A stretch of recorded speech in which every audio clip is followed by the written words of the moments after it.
Anglicans have bishops? That's a good question.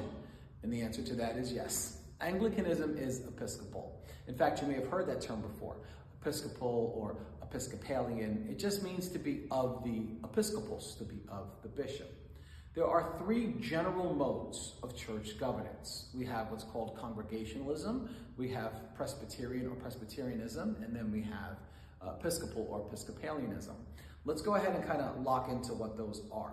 So the first one, Congregationalism, means that the local church basically wields authority over itself. So the pastor in that church is normally the authority over that church.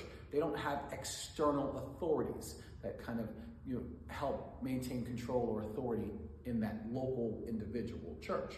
Now, the second form is what's called Presbyterian. It comes from the Greek for elders, presbyters.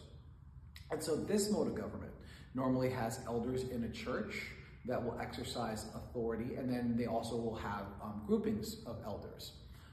The third version of church governance is that being Episcopal. It means being of the bishop.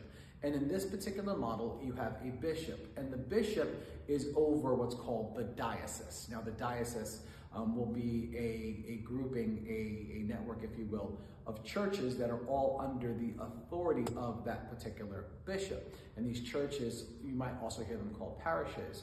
They'll have pastors, and they'll have other staff members and people that have responsibility in the church, but ultimately the buck stops with the bishop. And so that's why you hear that term, Episcopal or Episcopalian, especially in America, where the Revolutionary War made it weird to call yourself the Church of England, and so Anglicans in America refer to themselves as being Episcopalian. So yes, Anglicans have bishops.